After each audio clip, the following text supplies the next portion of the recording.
Hey y'all, it's your girl Meesh, and welcome to a new year of the episode Love Meesh podcast, where I share my thoughts, opinions, and ramblings, and sometimes I'll have guests, but no subject is off limits.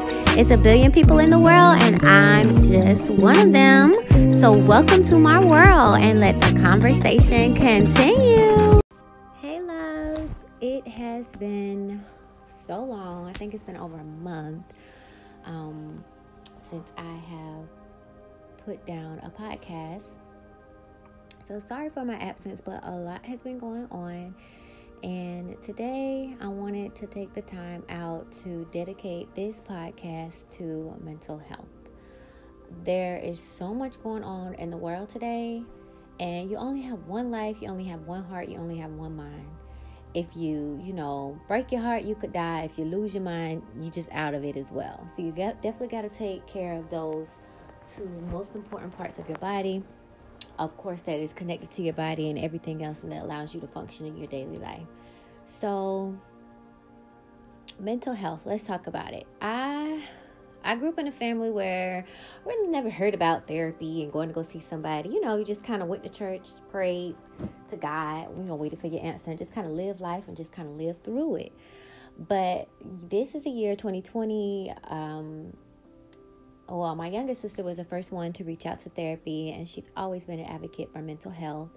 I kind of felt bad now that I'm going through it, because all of the things that she went through, I did not understand.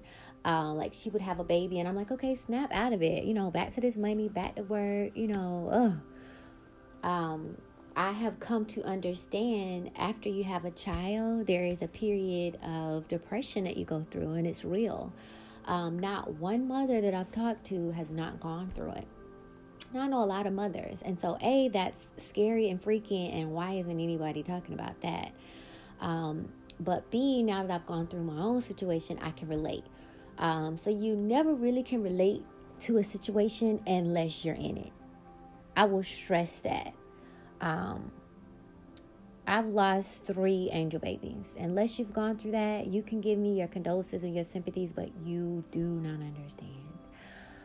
I've lost an aunt. I've lost an uncle. So many family members this year. It's crazy. I've lost my first love. Like, nobody can tell me that they relate unless you've been in that situation. So, let's start back. So let me just back up before I go too far. So my sister's already been to therapy. She's the number one advocate for mental health. My older sister, she's gone to mental health as well. My sister-in-law, being a mom, she's had her spill. Her and my brother have gone as well. My parents have gone. Like, this is the year everyone's gone. I'm like, oh. I finally reached a point where, okay, that this is how they're feeling. This is the spot that you're in where you're like, hey, like, somebody needs to fucking help me. I get it now. So 2020, we're all dealing with coronavirus. Crazy. Our jobs went from not letting us work from home to letting us work home. Great. I was stressed and freaked the fuck out until they finally let us work from home. I did not understand why we had laptops at our desk but could not safely work from home.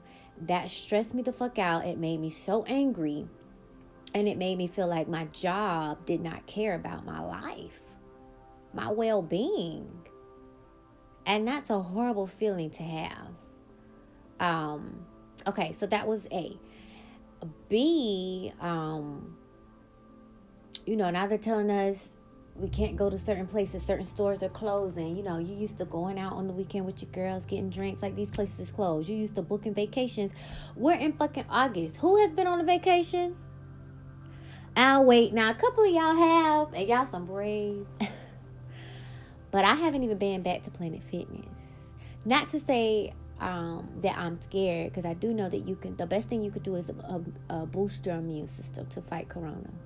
But one thing, I'm a big advocate of controlling things that I can control. But when I can't control things, I spiral out of control. I guess I'm such a control freak, I haven't realized it. It makes me angry that I could not control a situation that I can control for myself, but when it comes to other people, other situations, and I can't control it, or I don't get the same outcome, it makes me angry, it freaks me out, and I just lose it.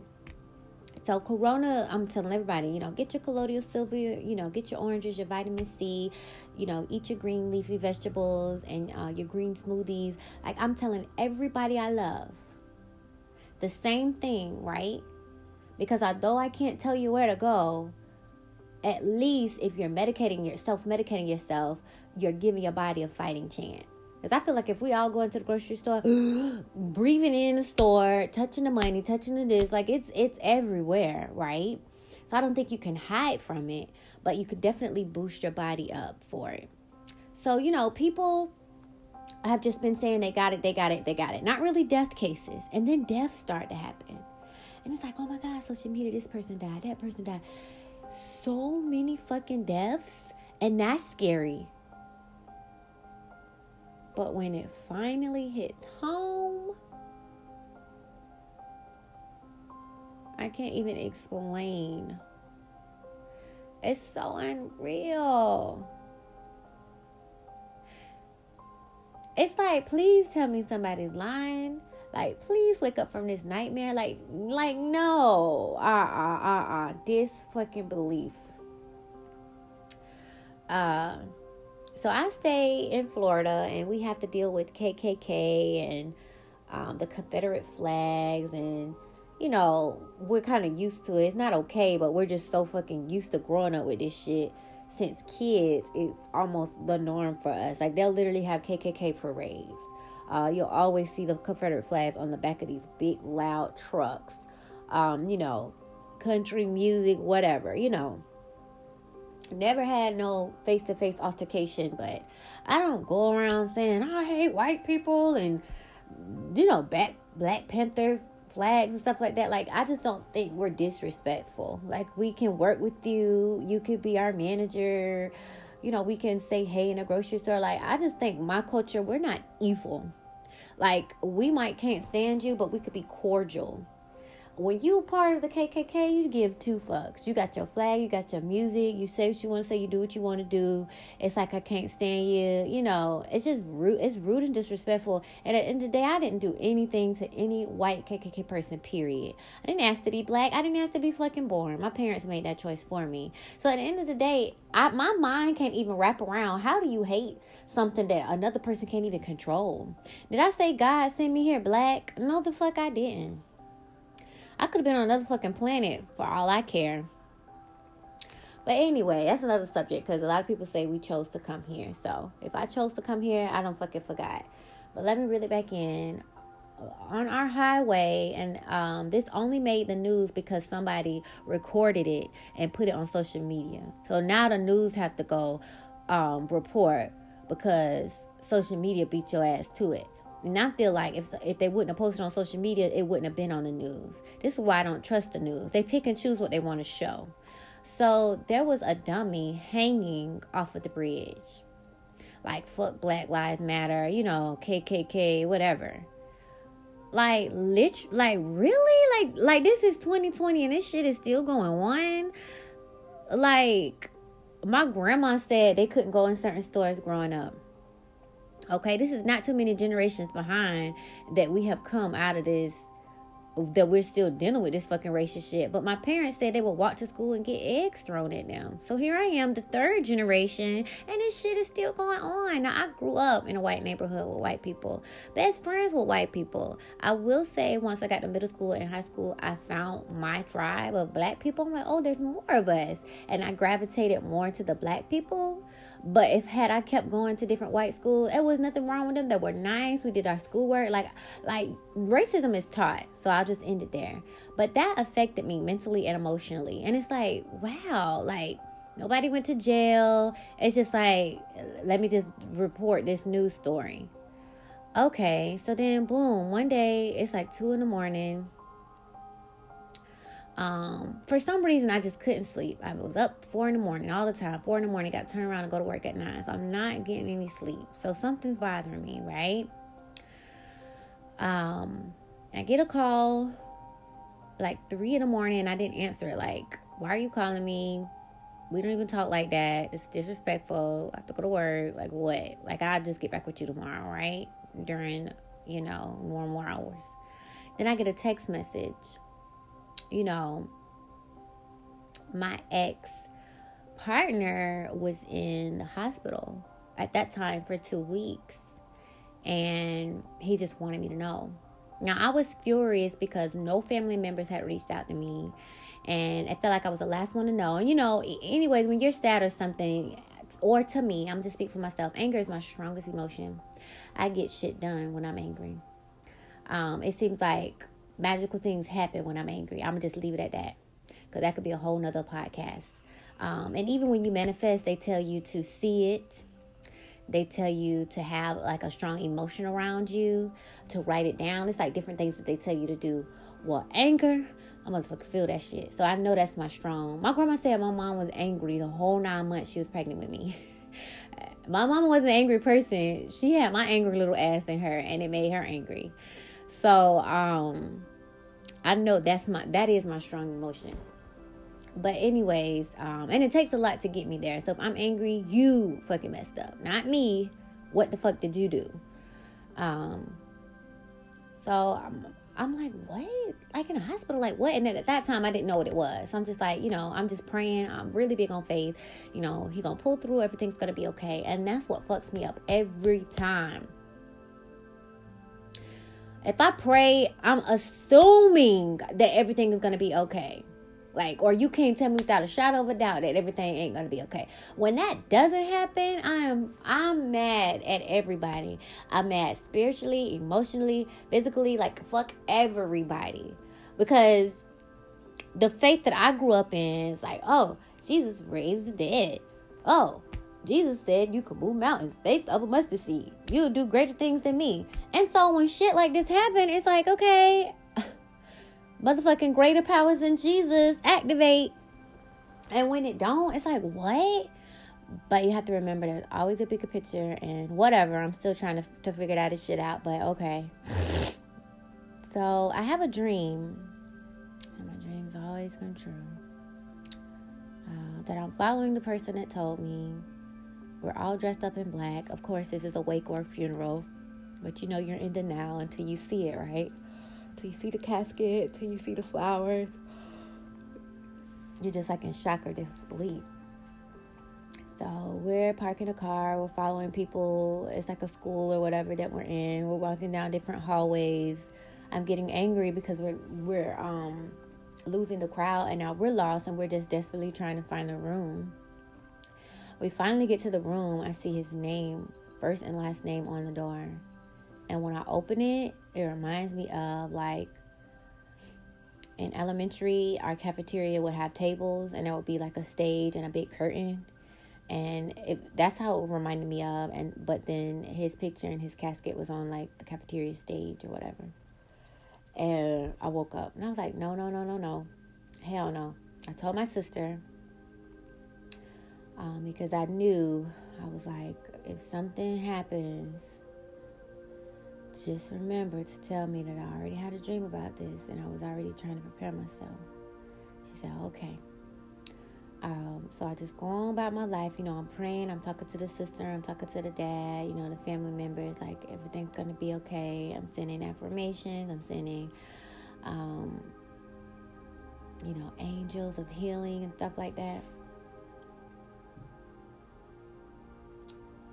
I'm getting his measurements every day. He's on a ventilator. The numbers are great. I'm showing my mom. She's saying these are great numbers.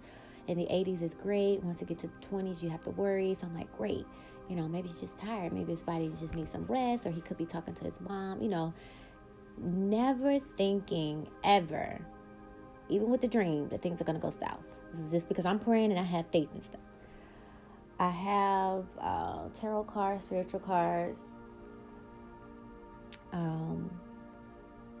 I really believe in them. I pulled the tower, and the tower means death. And my heart dropped the moment I flipped that card over, because there's over 64 cards, and you shuffle them. You don't know what you're going to flip over. And some people ask questions. I don't. I just knock on it 3 times, and universe, what is my message for today? And I pull that over, and I'm like, what? Now, I pulled that card a time before, and it was my uncle. So I'm not okay. I didn't even explain that situation. I feel like his wife murdered him, and everybody else is okay with this shit, but I'm not. There's no way a healthy, fit person can just die unhealth-wise. Like, I follow a lot of holistic doctors, and when they come up missing, talking about diabetes on the bullshit. These people are healthy. I don't believe in coroners. The government freaks me out. I just kind of feel like if you have money and power, anything can go. And I always tell my family member, like, if somebody ever say, oh, she ate meat or just something out of the ordinary, like, call bullshit. Like, something foul is going on. Like, you have to know me at the end of the day, because they're not going to be honest. So I'm like, oh my God, why did I pull this card? And I got so angry, and I asked my spiritual advisor if she could send him a message. And she did. I told her to tell him, his sister really misses him. He has a son, like, it's too early, it's not time yet. And she said, I told him, but he was kind of undecided. I think she's being gentle with me. She was like, no matter what happens, just know it was his choice. Whatever ends up happening, it was his choice, right? And I'm like, choice my ass, like, come back. Because I don't know how you guys are with your exes, but he would still check on me. Like, it's just, for me, we were better friends. I didn't have to worry about stuff. He didn't have to worry about stuff. We was just cool. We'll always love each other. No matter who he with, no matter I'm with, the love is there. I don't know how else to explain it. It just is what it is. I think some people can relate, but I don't know. My aunt, I'll take that back. My aunt, who's been divorced, she definitely understood me. I don't think nobody else does. And I was asking people, like, do you have, if something happened to your ex, would you be sad? And a lot of people were saying no. So, I'm like, okay, well, maybe I'm the only one that kind of feels like this. But, trying to put this back on because I don't know why. I will plug my iPad up and it'll just turn off. I don't know. It'll just turn off. I don't know why. It's plugged up right now. That makes me so mad. It's plugged up right now. But anyways, I'll go ahead and finish. He would still call me. He would still check up on me. He would still tell me I love you. And I had to. Looking back, I probably should have just left it. But I would say, don't say that. You're married. You can't be doing your wife like that. This, that, the other. But at the end of the day, you can love people. I think as long as you don't act on those emotions and show that other person respect, it's okay. Like, I knew in my heart that I loved him. I just didn't go as far to be like, hey, I love you just as much as him. But when he would say it, I would repeat it back, because, it is what it is. And he would say, I'm going to come down and visit you. I can't wait to introduce you to my son. Next time I get him, I remember me and my friend had invited me to Philly with her fiance for that family reunion. He was like, oh, you should have told me you was here. I could have just got on the train and met you. Like, whatever. And I knew if I needed anything, I could always call him and he would be there. Like, I don't know if you guys understand, to be in a relationship with somebody and for them to have your back, that's understandable. To not be in a relationship with somebody and to not owe them anything, but to still drop the ball at any moment and make sure they're okay, like, that is like, I don't know, like, that's like a great love. So, you're not getting anything out of it. Y'all not having sex, this, that, the other. It's just you care for that person. You always care for that person. So,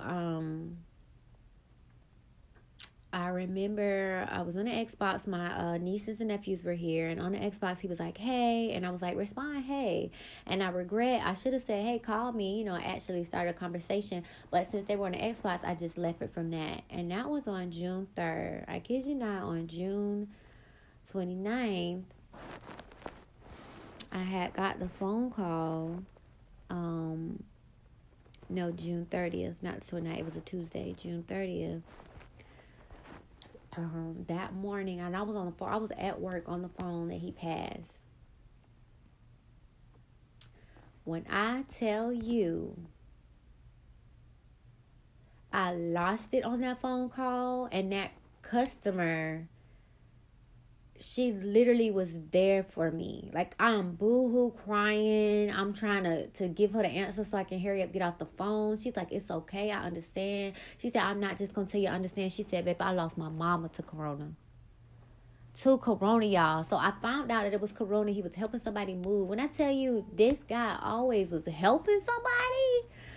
You mean tell me you helped someone fucking moved and caught corona and couldn't shake that shit and died? What the fuck? Like, when I tell y'all I'm so tired of 2020, like,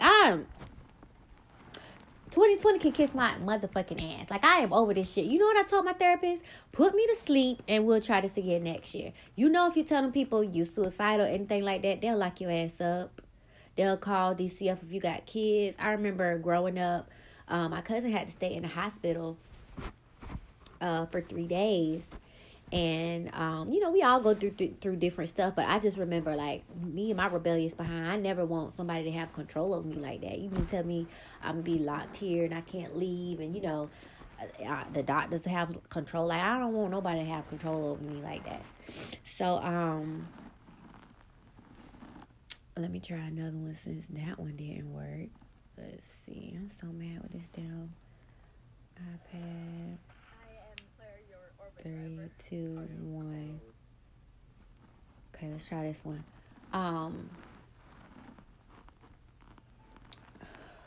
Where was I? Oh, in the hospital. It turned off again. You know what? Fuck it. So,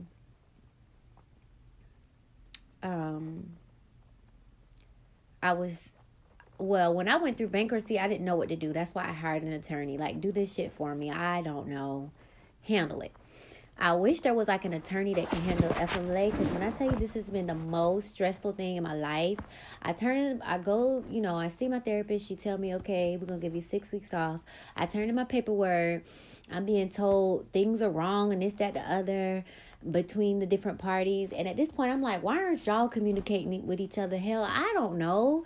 Like, so I'm reaching out to my union. I'm reaching out to my manager. I'm reaching out to the company that we use for FMLA. I'm reaching out to my therapist. Like, this is all fucking confusing me. I'm just getting upset. Like you guys don't even understand. I'm already in stress and turmoil. Don't add any more onto it. So when I'm supposed to be off, I'm going to work for 2 more extra weeks. And then finally I'm told, I wouldn't be working. Well, that's not what I was told. I was told I can't just turn in the paperwork and be done. It has to be approved. And my therapist like, that is not true. What if you have asthma or this, that, the other? No, you turn your paperwork and you're off. So eventually I just didn't go. I had my paperwork turned in. I didn't go. I'm just going to my therapist twice a week. I went to the doctor. He gave me 3 prescriptions. He wants me to meet him again in 30 days. Y'all, when I look at these prescriptions, he asked me on a scale of 1 to 10, how do you feel? I said 11. When I tell you, and he asked too, are you suicidal? But I was just like, instead of saying suicidal, I'm like, you could put me to sleep until next year. Like, I'm so over this year. I don't care whoever birthday left. I don't care what other shit. My birthday ain't even passed. Whatever accomplishments for this year, I don't fucking care. Just knock me the fuck out and then wake me up next year. That's literally how I feel. Like, I don't know how to control my emotions. I'm crying all the time. I'm angry.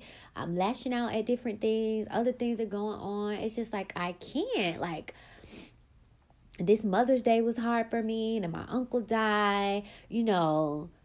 Different things are going on medically. My parents are getting older. Other people's parents are dying. We're looking at them like, oh my God, everybody got their will and stuff together, this, that, the other.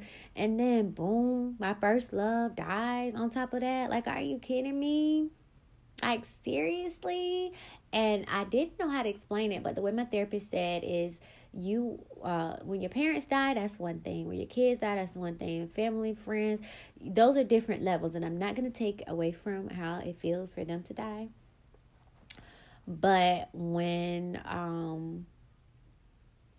But when a soulmate dies, that's a soul tie. So a part of your soul is missing. I feel that hole. There is a hole there. Like, I know, like, even if nobody told me he died, even if I didn't see the funeral because his cousin was able to FaceTime me, there is a hole in my heart. Like, a part of me is gone. Like, you can tell when a soul leaves earth is the best way I can put it. When you're soul tied and that soul leaves, you can feel that emptiness. But my therapist was like, it's going to be replaced. You know, don't worry. You know, one thing about earth is it has to stay balanced. So if something's missing, it's going to be replaced. You just have to be open to it. I'm like, okay. And she's like, it's okay to be angry. It's okay to cry. You know, I literally just stay in bed. Like I had literally said, you know, hold on. So I wanted to share some resources with you guys, because if you don't take care of yourself, nobody else in this world is obligated to. A prime example would be my job. I just remember somebody on our team died, and we had a 15-minute just to say that he was gone and to like cry and ask questions and back on the phone. To me, that was disrespectful as fuck. If I was the manager, I would have said, everybody's going to go home. You know, this is a number to a grief counselor. This is what you're going to put on your timesheet. You know, if you want to send flowers and stuff, we'll get those together. Just send them to the family. If you need more than a day, just get with me and we'll make sure we put that in. Because I am an empath. I'm very emotional. And if I'm not in my best state, there's no way anything that I touch will be done the way that it should be done. So you mean tell me, you just told me that this man died, and to get back on the phones and to act like I care about any of these calls coming in? I don't. And we all know that customers are the number one reason that any business exists. So you always want to treat them like kings and queens, because they basically are. So that type of situation is, I wouldn't want any of my employees to be there, whether you knew them or not. Like, death affects everybody, whether you know the person or not. It's just something that it does to your body, to your energy, to your psyche, to your emotions.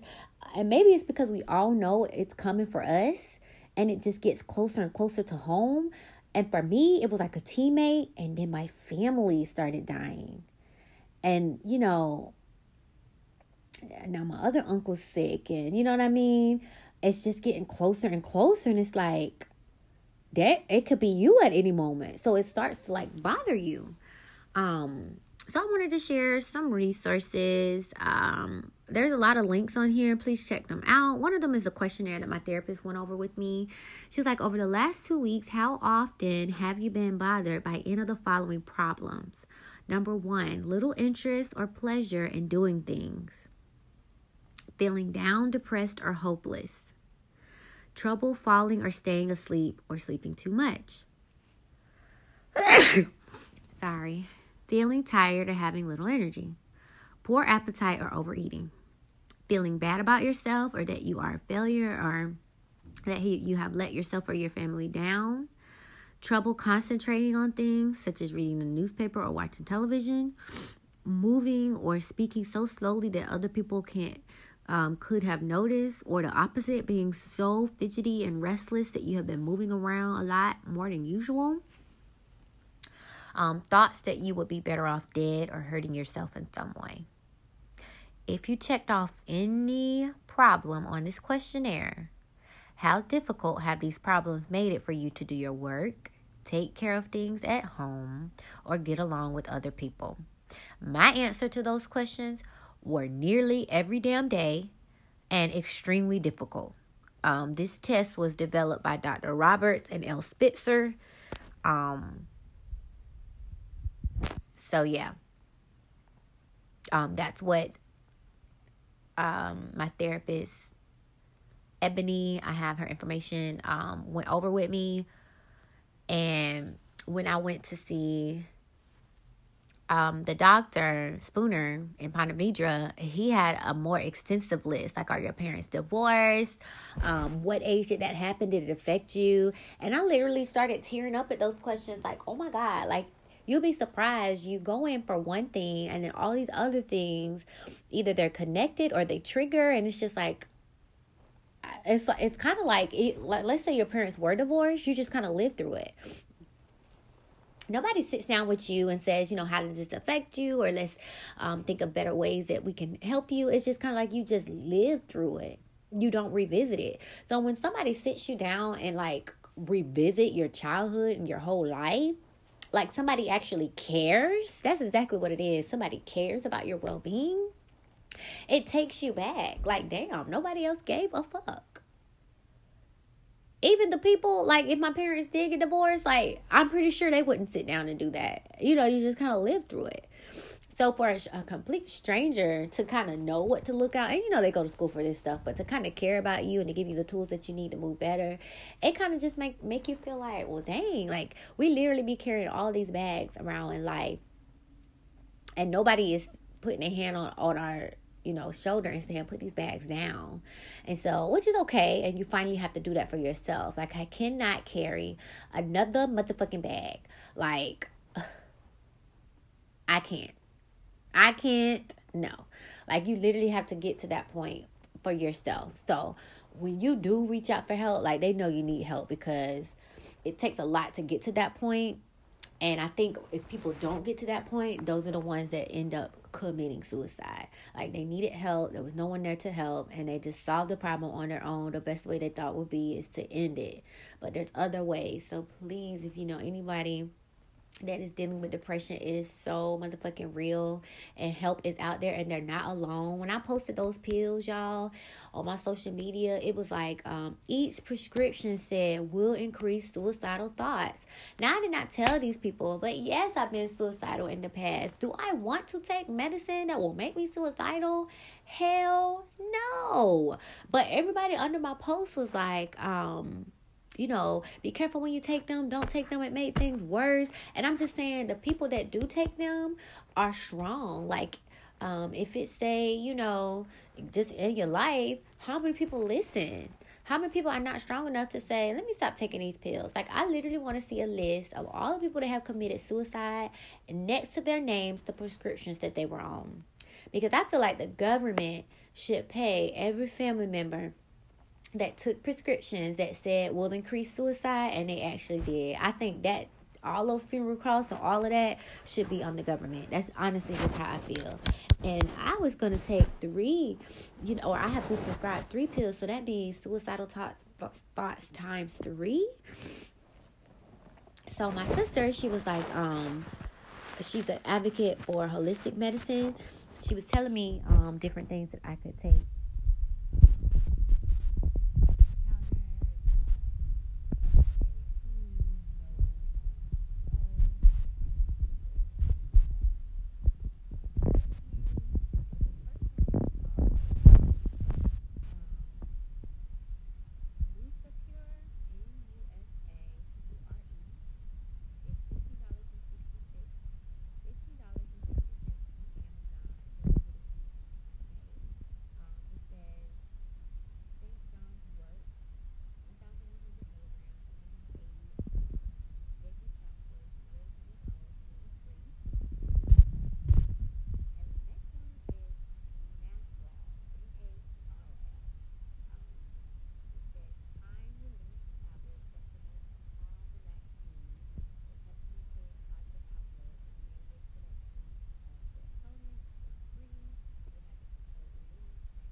And I wanted to share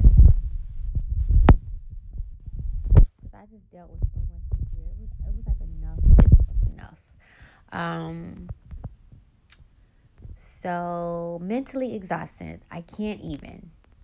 Mental health milestones. The first time you asked for help. The first time you forgave yourself. The first time you practiced self-care. The first time you set a boundary. The first time speaking to a counselor or therapist. First time trying a medicine. First time you told someone about your mental illness. First time someone validated your mental illness. 8 tips for healing emotional wounds. Take it slow. Don't try to change everything at once. Remember that healing isn't all or nothing. Modest changes can significantly improve the overall quality of your life. Be patient and persistent. Set realistic expectations. View setbacks as part of the process and as learning opportunities. Prioritize self-care and self-compassion. Be willing to process your feelings about the past and ask for help. Grief, I've learned, is really just love.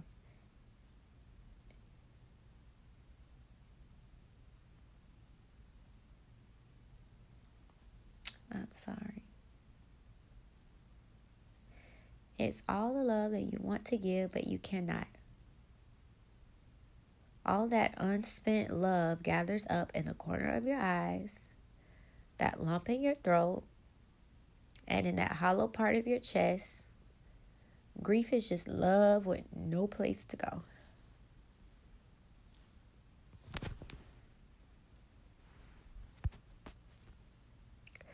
Grief is like living 2 lives. One is where you pretend that everything's okay and all right.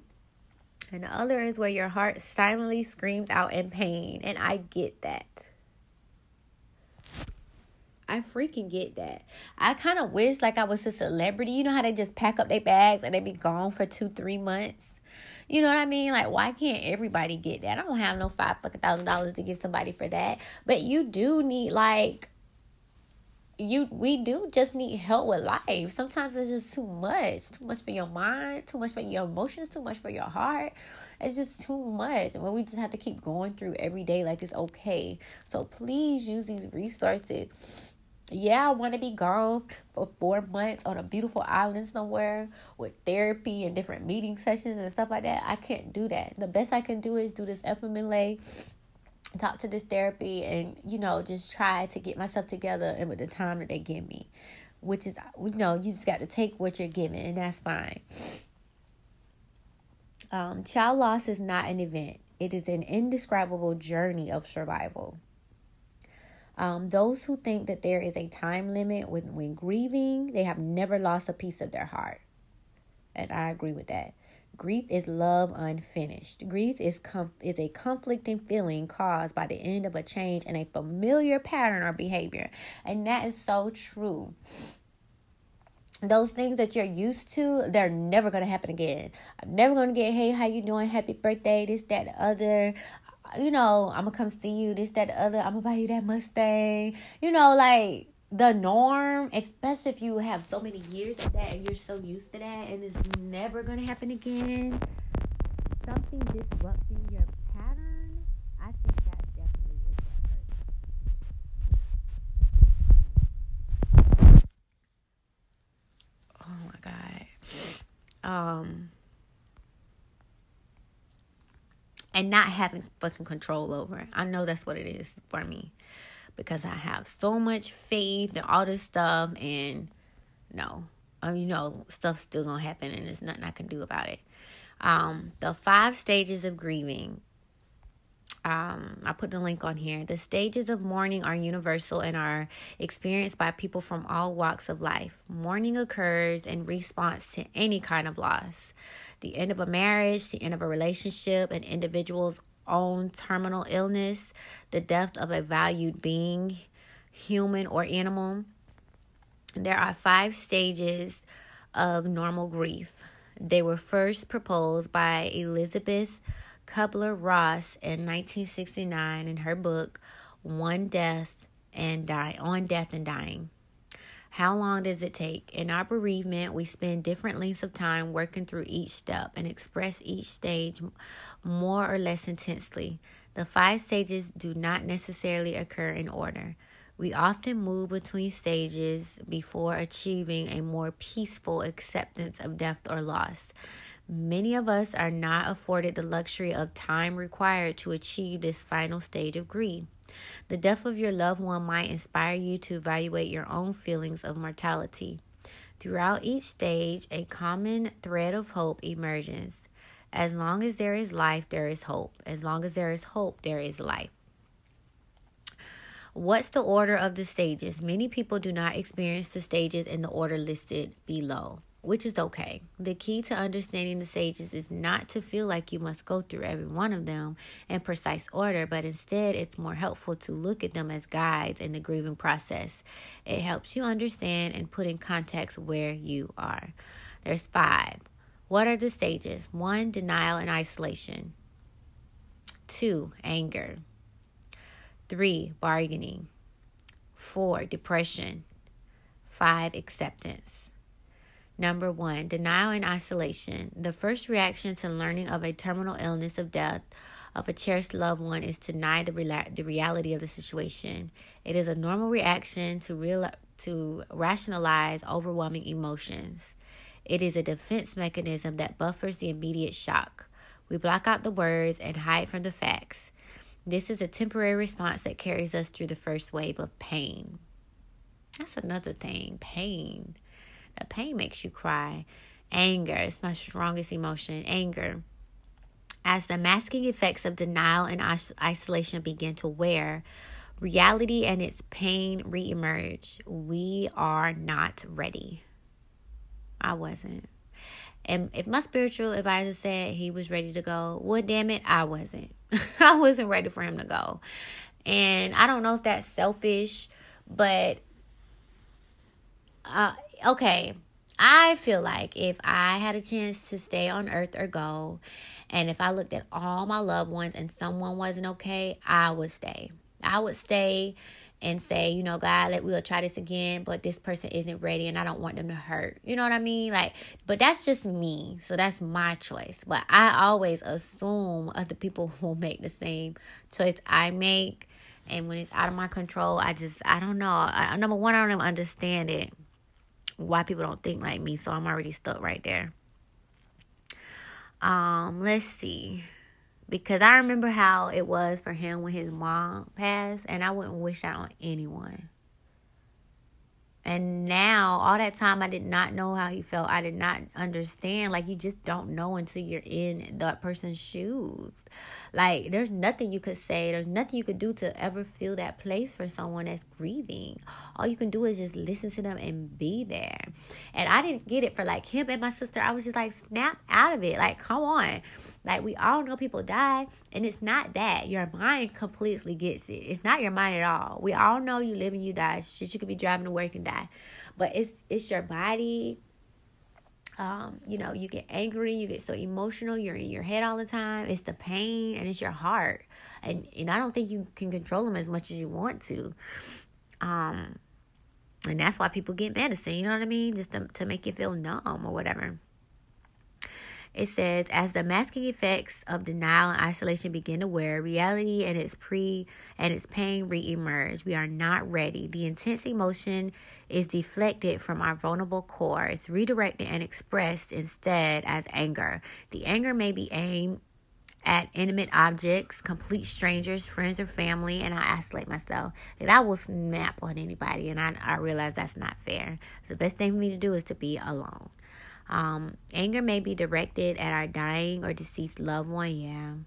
Rationally, we know the person is not to be blamed. Emotionally, however, we may resent the person for causing us pain or leaving us. We feel guilty for being angry, and then that makes us more angry.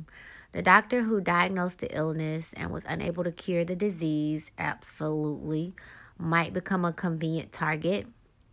In a relationship, the lover, the job, etc. Do not hesitate to ask your doctor to give you extra time to explain just once more the details of your loved one's illness. Ask for clear answers to your questions regarding medical diagnosis and treatments. If the loss is a relationship, analyze it until you understand the factors causing the breakup. Understand the options available to you and take your time. So when COVID first started, everybody was being put on ventilators. Do not have your people put on ventilators. It's very hard to come off of them once you are on them. Since then, like, I know other people. I can count. I'm losing fingers of how many people have gotten COVID now, and they're just fine. It's like a cold, or they can't eat. I'm not going to say that they had it easy, but basically they were okay, y'all. So to have one person die, it's like, are you fucking kidding me? Like, something's wrong. I already be iffy with the government. I already be iffy with the doctors. Melanin is, is worth more than silver and gold. Our organs are on the black market, for hundreds and thousands of dollars. You guys already done a podcast on that. So if an epidemic like this happens and I'm an evil doctor, don't rush to save them. If they don't come off, we ain't gonna, give them extra meds to help them come off. We're just gonna let them fade right on away and get that money for them organs. Let's be honest. Everybody is not in the medical industry to save lives. There's a lot of money to be made, and they are capitalizing on it. Not only that, I've heard for every patient that they diagnose as COVID, the hospitals are getting money. $1,500, I believe. So if your hospital is struggling and y'all got debts and y'all rely off of a lot of hospitals are nonprofits, you most definitely crooked. I took business. I majored in business, you guys. I went to a Christian school, and they stressed how it was good to get Christians in there because the business world is so crooked and evil. And to just remember your Christian morals and to hang on to your Christian morals. It's so sad that our school knew that and had to freaking prepare us for the world we're entering in, business-wise, not the real world. I'm talking about corporate. But, and I look at YouTube and all these documentaries, like, please. I've been on this journey for 4 years. Nothing phases me. For people that are just hearing it, it's probably a lot to take in. But I'll just put it to you this way. We use 10% of the web. The other 90% is the dark web. Now, you imagine what all is on the dark web, and for that to be 90%. Okay, let me get to number 3, bargaining. The normal reaction of feeling of helplessness and vulnerability is often a need to regain control. I just told y'all this. If only we had sought medical attention sooner. If only we had got a second opinion from a doctor. If only we had tried to be a better person towards them. Secretly, we may make a deal with God or a higher power in an attempt to postpone the inevitable. This is a weaker line of defense to protect us from the painful reality. I already did that. I prayed. I burned my incense. I went to my spiritual advisor. None of that shit worked. Depression. 2 types of depression are associated with mourning. The first one is a reaction to practical implications relating to the loss. Sadness and regret predominant this type of depression. We worry about the cost of the burial. We worry that in our grief we have spent less time with others that depend on us. This phase may be eased by simple clarification and reassurance. We may need a bit of helpful cooperation and a few kind words. The second type of depression is most subtle, in the sense perhaps more private. It is our quiet preparation to separate and to bid our loved one or relationship farewell. Sometimes all we really need is a hug. Yeah. Acceptance. Reaching this stage of mourning is a gift not afforded to everyone. Death may be sudden and unexpected, or we may never see beyond our anger or denial. It is not necessarily a mark of bravery to resist the inevitable and to deny ourselves the opportunity to make our peace. This phase is marked by withdrawal and calm. This is not a period of happiness and must be distinguished from depression. Withdrawal. Loved ones that are terminally ill or aging appear to go through a final period of withdrawal. This is by no means a suggestion that they are aware of their own impending death of such, only that physical decline may be sufficient to produce a similar response. Their behavior implies that it is natural to reach a stage at which social interaction is limited. The dignity and grace shown by our dying loved one may well be their last gift to us. Coping with loss is ultimately a deeply personal and singular experience. Nobody can help you go through it more easily or understand all the emotions that you're going through, but others can be there for you and help comfort you through the process. The best thing you can do is allow yourself to feel the grief as it comes over you. Resisting it only will prolong the natural process of healing.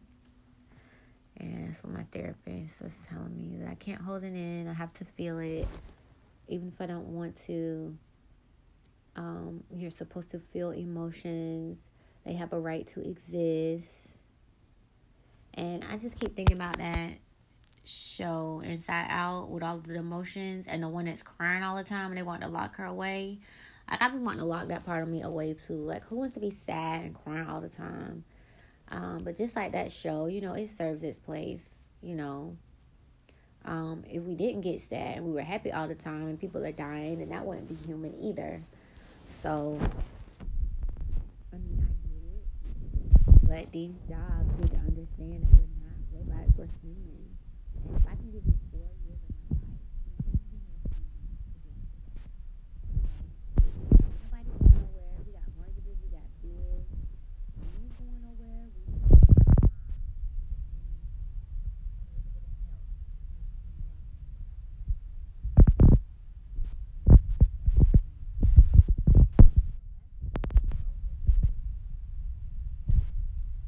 This website. Oh, let me tell you. I follow this podcast called Fuck Work, but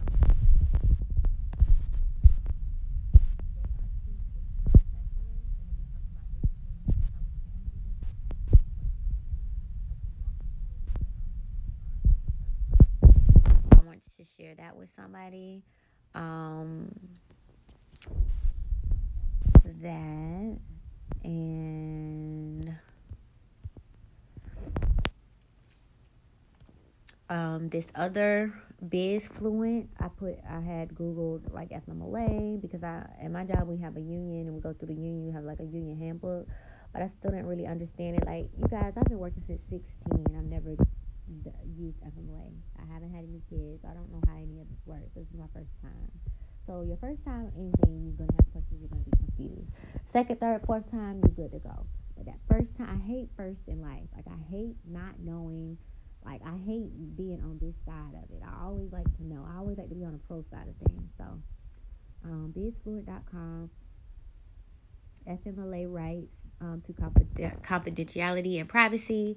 Enacted in 1993, the Family Medical Leave Act protects the job of certain employees who have to take unpaid leave to care for a newborn or adopt a child, or for a serious ill family member.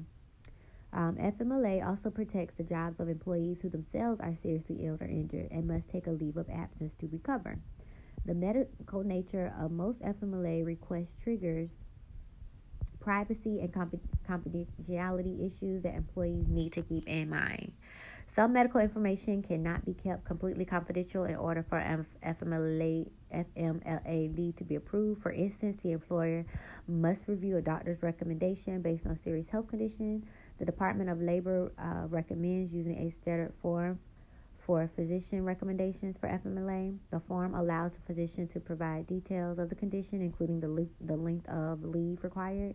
The form is available online from the Department of Labor's website. Access to medical information. Access to medical records is governed by the Health Information and Accountability Act. The Act strictly regulates who has access to medical information from which the individual's identity can be determined. HIPAA is balanced in order to provide information to healthcare workers to prevent them to do their jobs, and in other circumstances such as FMLA requests. However, the Act requires that access to medical records be severely limited. As an employer subject to FMLA, you must limit access to these medical records only to designated employees who absolutely must have access for bona fide business reasons. Let's see here. The Family and Medical Leave Act provides 12 weeks of unpaid leave to employees who qualify conditions who have worked a minimum of 1,250 hours in the past year. Employees who are suffering from a serious illness or caring for a close family member with a serious health condition may qualify for FMLA. Giving birth to a child or adoption of a child is also a qualifying condition. More recently, military service members have been granted up to 26 weeks of leave for qualifying conditions that can include being called to active duty, preparation for active duty, and injuries resulting from active duty. The military provisions also extend to family members caring for military members with these conditions. And let's see here. Let's talk about the employees. Although the courts have held in favor of employers in some cases of forced FMLA leave, the FMLA is a slippery slope legally. Employers who have concerns about employees and FMLA leave should keep careful, detailed documentation of all communication regarding the leave. It is also in the best interest of the employer to seek the advice of an attorney who specializes in labor law. FMLA compliance guidelines are available at the Department of Labor.